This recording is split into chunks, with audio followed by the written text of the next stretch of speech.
नमस्कार, बहुत-बहुत स्वागत आप सभी दर्शकों का द टाइपराइटर में। मैं हूं सुशील दत्ता। ये जगह, ये ब्रिज देखकर आपको समझ आ रहा होगा कि ये कौन-सी जगह है, लेकिन मैं एक बार फिर से दर्शाऊँगा अपने दर्शकों को। इस समय मैं कल्लर में हूँ और ये जो ब्रिज है, कल्लर और अंद्रोला के बीच में बना हुआ है। अगर मैं कैमरामैन से कहूँगा इधर से पूरा आपको दिखाने की कोशिश करेगा, इस ब्रिज की पूरी लंबाई दिखाने की कोशिश करेगा। ये ब्रिज जो है कल्लर और अंद्रोला के बीच में बना हुआ है और 2014 से पहले यहाँ पे जो है फुट ब्रिज हुआ करता था, जो किसी कारण वहाँ पे जब बाढ़ आई थी तो उसमें वो ढह गया था और उसके बाद इस ब्रिज को मोटरेबल ब्रिज करवाया गया, रखा गया काम। और फास्ट ट्रैक अंतर्गत जहाँ पे इस कार्य निर्माण जहाँ पे होना था, लेकिन अनफॉर्चुनेट अभी तक इसकी दूसरी अप्रोच की अगर मैं बात करूं तो दूसरी अप्रोच 2014 के बाद अभी तक इसकी अप्रोच जो है वो मुकम्मल नहीं हुई है, वो कंप्लीट नहीं हुई है। और आज एक बहुत बड़ा एक्सीडेंट जहां पे हुआ है, दो लोग थे, दो लड़के थे जो दूसरी तरफ से आ रहे थे। मैं वो भी आपको ये दिखाने की कोशिश करूंगा। ये रोड है, दूसरी तरफ से लड़के दो यहाँ से आ रहे थे और उनको ये समझ नहीं आई और वाकई में पता नहीं चलता है कि दूसरी अप्रोच जो है वो सीधी है, बनी है दूसरी तरफ से अप्रोच या नहीं बनी। और अ, कारण ये रहा कि सीधा वो चलते-चलते वहाँ से 20 फुट आगे वो गिर चुके हैं और उनकी टाँगें जो हैं वो अभी टूट चुकी हैं और उनको यहाँ से दोनों लड़कों को यहाँ से जो है रजौरी जीएमसी में शिफ्ट कर दिया गया है। लेकिन सवालिया निशान ये है कि क्या अभी तक फास्ट ट्रैक अंतर्गत के होने वाला था ये ब्रिज, और 2014 के बाद कितने साल हो गए, लेकिन अभी यहाँ पे कितने लोग यहाँ से बह गए, जानी और मानी यहाँ पे नुकसान हुआ। और ख़ास करके यहाँ पे 4-5 गाँव को ये ब्रिज जो है वो जोड़ता है, लेकिन अभी तक इसका काम जो है वो मुकम्मल नहीं हुआ है। मैं आपको आगे भी दिखाने की कोशिश करूँगा और साथ में कुछ लोग और भी हैं, मैं उनसे भी जानने की कोशिश करूँगा कि किस किस्म की परेशानियों का यहाँ पे सामना करना पड़ रहा है और लोग कहाँ से आते हैं। आपका नाम क्या है और क्या कहेंगे इस ब्रिज को लेकर? मेरा नाम मोहम्मद असलम है जनाब। असा इत्थै 100 साल ने करीब होया करने बड़ा असा इत्थै चिर होया। ये नाला इत्थों बस साढ़े वास्ते मुसीबत हो गई है। ये हैं ये बड़ी दफा पास हो, पैसे खा गया, टूट जाने न, कोई इसकी बनाना कोई नहीं का। हाँ, बस इतना ही, शुक्रिया। आज यहाँ पे एक्सीडेंट हुआ है। जो दो बच्चे थे वो यहाँ से आ रहे थे, बाइक पे थे, लेकिन वो नीचे 40 फुट आगे नीचे जाके गिरे हैं नदी में। अगर यहाँ से अगर देखा जाए तो बिल्कुल इसको यहाँ से समझ नहीं आती कि इसकी अप्रोच दूसरी तरफ से बनी है या नहीं बनी है। तो वो किसका कसूर किसका है? वो कसूर गवर्नमेंट का नुकस है। हम वो आई सर्दी का इसे रहा था, गवर्नमेंट का नुकस है, सारा कहेगा। क्या लोगों का माल मवेशी भी यहाँ से बह जाता है? वो राह जाता ही नहीं, दरिया ले जाता है, रोड का बुना ये है। और ये रास्ता है रार पार 24 घंटे का हमारा का है। इधर कोई भी नहीं, काख नहीं। हमने एमएलए साथ बात की, मियाँ अल्ताफ साहब आए, उन्होंने पास भी बात की, डीसी साहब इधर आए, उनको भी बोला, काख नहीं। उन्होंने बोला ये पहला करेंगे, इधर देखो नहीं ये हालात। आप भी जहाँ पे हैं, क्या कहेंगे, कितनी परेशानी का सामना कर रहे हैं? परेशानी क्या जी, एक बच्चा इतना डूब गया, नौजवान। ये कल परसों आज कोई महीना नहीं गुजरा था, आज 2 एक्सीडेंट है दूसरे सामने सामने में होने पे। मैं वहाँ पे लोगों को भी दिखाने की कोशिश करूंगा। वहाँ पे जो है वो औरतें और बच्चे जो है वो किस तरीके से वो जा रहे हैं, और औरतें और बच्चे जो हैं वो यहीं से ही जाते हैं और किस तरीके से नीचे वो जाते हैं और किस तरीके से अपने घर तक पहुंचते हैं। लेकिन अगर मैं दूसरी तरफ आपको जो दिखाना चाहूँ तो 5 गाँव को जो ब्रिज यहाँ पे जोड़ता है, लेकिन अनफॉर्चुनेट बड़े दुख के साथ मुझे आज कहना पड़ रहा है कि 2014 के बाद यहाँ पे ये जो है ये इस तरीके से जो यहाँ पे बाढ़ आई और बाढ़ में जो मोटर फुट ब्रिज था वो डह गया था, और उसके बाद इसको फास्ट ट्रैक के अंतर्गत जहाँ पे रखा गया था। लेकिन अनफॉर्चुनेट अभी तक इसकी दूसरी अप्रोच जो है वो वेट कर रही है कि कब ये अप्रोच बनेगी और कब लोग जो है वो आसानी से आर पार होंगे और जानी माली जो नुकसान यहाँ पे हो रहा है वो नहीं होंगे। अभी हम देखेंगे दूसरी तरफ जहाँ से अभी एक्सीडेंट हुआ है और दो जंग बॉय जो क्रिटिकली इंजर्ड हैं, और उनकी सुनने में ये आ रहा है कि काफ़ी उनकी बोन्स जो हैं वो टूट चुकी हैं, और उनको जहाँ पे जो स्थानीय लोग थे उन्होंने जहाँ से शिफ्ट किया, उठाया और उनको जीएमसी रजौरी में जो है वो वहाँ पे भेजा है। वो अभी एडमिट है, उनका ट्रीटमेंट चल रहा है, लेकिन अभी पता नहीं उनसे कौन बचता है कौन नहीं बचता। लेकिन जहाँ पे जो स्थानीय लोग थे उनका कहना यही था कि वो उस समय उनकी कंडीशन जो है वो स्टेबल नहीं थी, वो काफ़ी क्रिटिकल कंडीशन में थे वो। अभी आप देख सकते हैं ये दूसरी जो ये यहाँ पे जो अप्रोच है, ये अप्रोच, और छोटे छोटे बच्चे और लेडीज़, आप वुमेन को भी देख सकते हैं कि ये भी काफ़ी परेशानियों का इनको सामना करना पड़ता है कि दूसरी तरफ जो है वो सीढ़ियाँ इन्होंने आर्टिफिशियल लगा के जो है वो जाते हैं, और अगर यहाँ से कोई इस तरीके का इंसिडेंट होता है तो कौन, ये देख सकते हैं आप छोटे बच्चे को, ये देखिए आप किस तरीके से ये नीचे जा रहे हैं। और ये है, ये मैं खास करके जो जहाँ की जो सरकार है, जो खास करके जम्मू कश्मीर की सरकार क्या, मैं उनसे उनकी भी आंखें जो हैं वो खोलने की कोशिश कर रहा हूँ कि उनकी आंखें खुलें और वो यहाँ देखें। और ये जो महिलाएं हैं, ये खास करके वृद्ध महिला हैं, ये भी कहीं अपने काम के लिए रजौरी गए हुए थे, या कहीं डॉक्टर को चेक करवाने गए हुए होंगे, लेकिन अभी पहुंचे।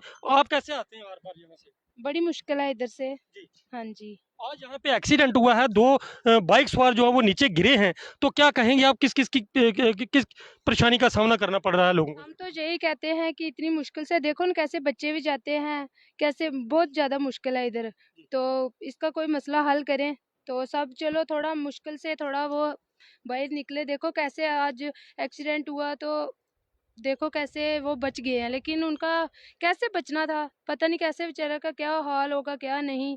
तो आप करो कुछ, तो वे कुछ ना कुछ देखो कैसे बच्चे छोटे छोटे कैसे जाते हैं, हमें कितनी परेशानी होती है आने जाने में। बहुत परेशानी होती है। जो छोटा बच्चा है, उनके पीछे जो वृद्ध महिला हैं, और उनके साथ जो बाकी वुमेन्स हैं, वो भी आपके सामने जहाँ पे आप देख सकते हैं कि ये ब्रिज जो है, एक बार फिर मैं अपने दर्शकों को बता दूं, डिस्ट्रिक्ट राजौरी की अगर मैं बात करूं तो डिस्ट्रिक्ट राजौरी के जहाँ पे कल्लर और अंदरोला को ये ब्रिज जोड़ता है, इसका नेमिक्लेचर जो है कल्लर और अंदरोला है, और साथ में पोठा है, करदीनू है, खडाड़ियाँ हैं, चकली है, 5-6 गाँव को ये ब्रिज जोड़ता है। लेकिन अनफॉर्चुनेट 2014 के बाद अभी तक इस ब्रिज का कार्य निर्माण जो है वो पूरी तरह से पूरा नहीं हुआ। अगर मैं दूसरी तरफ आपको दिखाऊं तो मैं कैमरामैन से गुजारिश करूंगा कि दूसरी तरफ आपको पूरा एरिया दिखाएंगे, और आप देख सकते हो कि ये पूरा एरिया है, कितनी बस्ती है जहाँ पे पास। लेकिन यहाँ पे जो आप देख सकते हैं कि नीचे जो है औरतें, जहाँ महिलाएं जहाँ पे खड़ी हैं, उनके आगे जाकर जो बाइक है वो गिरी है। और यहाँ से लगभग, अगर मैं इसकी हाइट की मैं बात करूं तो लगभग इसकी 50 और 60 फीट की हाइट है। और आप देख सकते हैं कि किस तरीके से महिलाएं और बच्चे जो हैं, एक आर्टिफिशियल सीढ़ी यहाँ पे लगाई गई है, और आर्टिफिशियल सीढ़ी लगा के ये आर पार होते हैं। लेकिन मेरे बीच कुछ और भी नौजवान हैं, मैं उनसे भी जानने की कोशिश करूंगा कि आखिर किस किस किस्म की यहाँ परेशानी का सामना करना पड़ रहा है। कुछ ये हैं, कौशल शर्मा जी हैं मेरे बीच। कौशल जी, आप भी जहाँ पे आए हैं, आज जो इंसिडेंट जहाँ पे हुआ है, क्या उसका होना जरूरी था? क्या प्रशासन और खास करके जो हमारी यहाँ की सरकार है, क्या वो इस चीज़ का वेट कर रही थी कि अब जो आगे मौतें हुई हैं, क्या उनसे जी नहीं भरा? अब आज एक्सीडेंट हुआ है, तो क्या अब जी भरेगा? क्या अब कार्य निर्माण होगा? क्या इस इंसिडेंट को जहाँ पे होना चाहिए था, या इसको, जब आप देख सकते हैं कि जहाँ पे कोई बोर्ड नहीं लगा हुआ, कंट्रैक्टर की तरफ से स्टाफ का बोर्ड होना चाहिए, वो भी जहाँ पे नहीं है, आखिर गलती है किसकी? धन्यवाद। पहले तो मैं आपका धन्यवाद करता हूं कि आपको जैसे ही इसका पता चला कि यहाँ पे एक अनफॉर्चुनेट एक एक्सीडेंट यहाँ पे जो है हुआ है, और वो शायद जो हमारे नौजवान दो साथी थे, हमारे इस जो दूसरी साइड अभी आप बात कर रहे थे तो मैं सुन रहा था, इसके पुल के एक साइड में हमारा जो ब्लॉक है वो डूंगी ब्लॉक पड़ता है, और दूसरी साइड ये हमारा डांगरी ब्लॉक पड़ता है। ये दोनों ब्लॉकों को जोड़ता है। इसमें अगर बात की जाए तो ये कम से कम, अगर ये दूसरी साइड की बात की जाए तो यहाँ इस साइड ये रोड जो है, ये पुल जो है, ये सब डिवीज़न कालाकोट के साथ जोड़ता है इस हाईवे जो NH 144 है। और आपके सामने की बात है कि ये 5-10 गांव जो है वो सिर्फ इस पुल पे ही डिपेंड है कि यहाँ से वो अगर अपने डिस्ट्रिक्ट एडमिनिस्ट्रेशन के पास अगर उनको जाना है, या अपने शहर में, या अपने अस्पताल में, या कहीं पे भी कोई भी काम करने जाना है, तो उनका जरिया सिर्फ ये पुल है। 2014 में ये CRF में सैंक्शन हुआ था, और पुल को बने हुए ही भी मुझे लगता है 3 से 4 साल हो गए। अब आपने आज ये सारा देखा कि ये जो हमारी गवर्नमेंट बनी है, हमने जैसे अभी आपके साथ और भी मेरे साथी थे यहाँ पे जो यहाँ के लोकल थे, उन्होंने बताया कि हमारे यहाँ पे जो हमारे हॉनरेबल मेंबर पार्लियामेंट हैं जनाब मियां अल्ताफ साहब, वो पिछले दिनों यहाँ आए थे।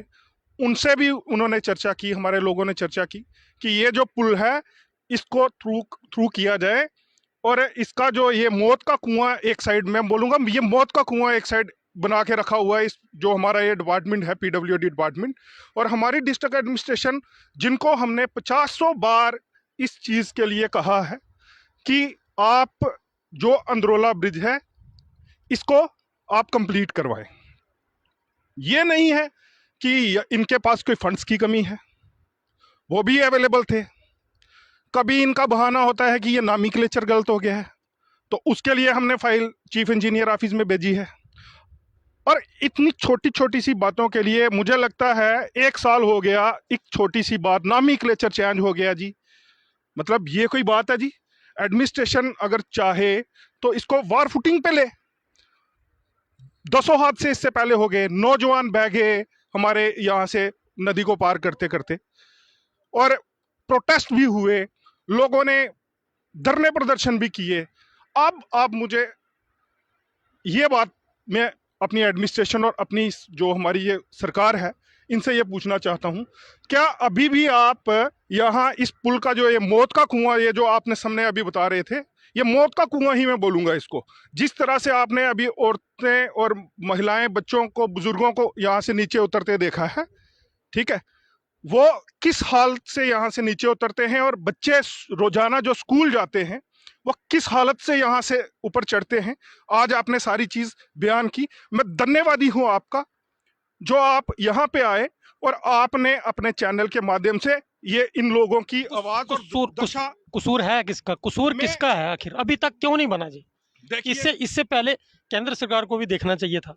केंद्र सरकार का भी दायित्व है, क्योंकि यूटी की अगर मैं बात करूं तो केंद्र सरकार को भी इधर ध्यान में रखना चाहिए था, इस चीज का संज्ञान लेना चाहिए था कि आखिर चूक कहाँ रही। देखिए, बिल्कुल जैसे आपने ये बोला कि केंद्र सरकार की जिम्मेवारी, ये सेंट्रल रोड एंड फंड्स में यहाँ पे आपको पता है कि 2014 से पहले यहाँ पे एक फुट ब्रिज हुआ करता था।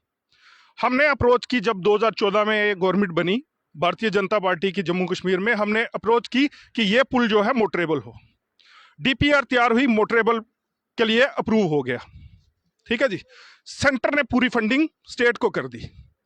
अब कहीं ना कहीं ये कमी जो भी रही है वो हमारे इस लोकल, जो हमारी यहाँ के एडमिनिस्ट्रेशन, जो हमारे यहाँ के ब्यूरोक्रेट्स, ठीक है, ये उनकी नाकामी एमपी रूलिंग पार्टी के हैं।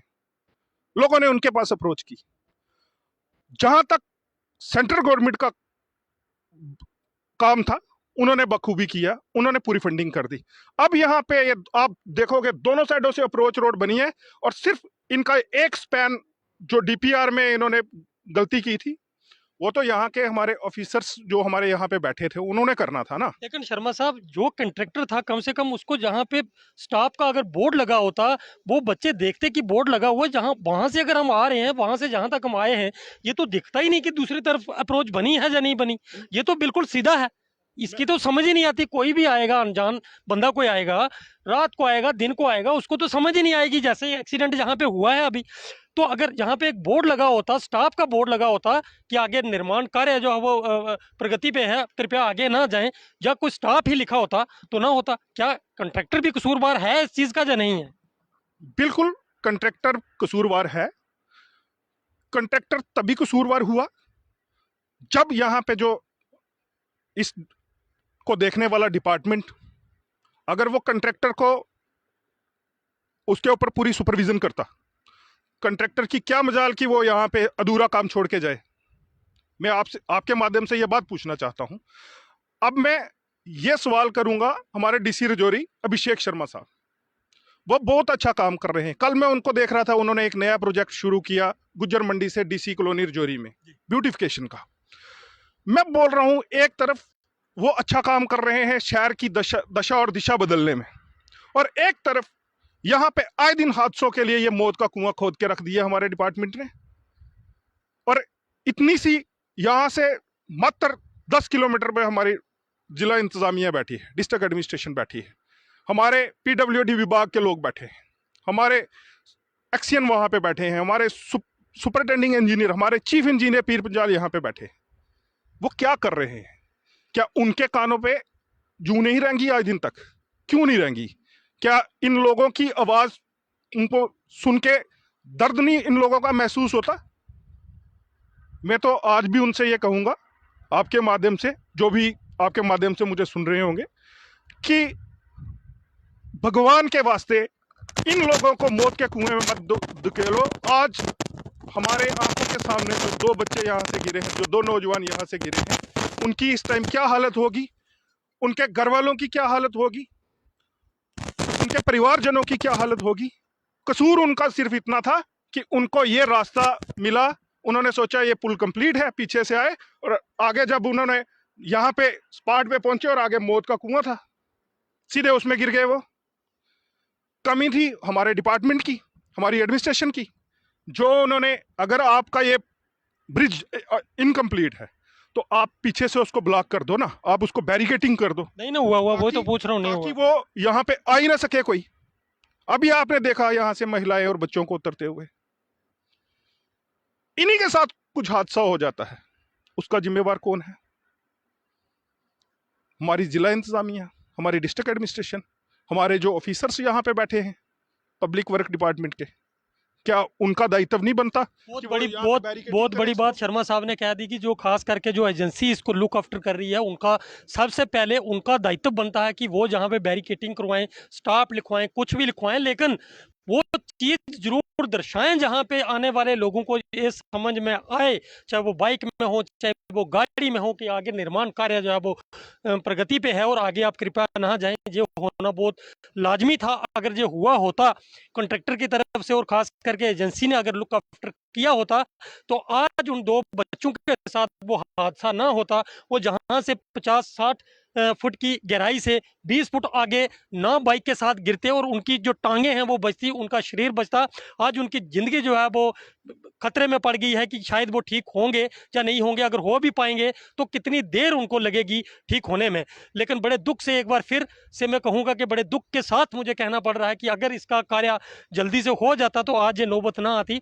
अभी हमने आप सारी चीज़ें आपको दिखाएंगे किस तरीके से महिलाएं, बुजुर्ग और बच्चे जहाँ से नीचे सीढ़ी, एक आर्टिफिशियल सीढ़ी लगा के नीचे वो जाते हैं और यहीं से ऊपर आते हैं, क्योंकि 5-6 गाँव के जो लोग हैं वो इस पार रहते हैं, लेकिन उनका रोजमर्रा में आना होता है। स्कूली बच्चे आते हैं, जो जॉब करते हैं दूसरी तरफ वो आते हैं। लेकिन मैं अपने चैनल के माध्यम से जिला प्रशासन रजौरी, खास करके डीसी साहब से गुजारिश करूंगा कि सर जल्द से जल्द इस कार्य को पूरा करवाएं, कि जो आगे जो होने वाली जो अनहोनियां हैं वो ना हो और लोग आर पार बड़े आराम के साथ आ सकें। अभी के लिए बस इतना ही। आपसे फिर भेंट होगी एक नए अंक के साथ।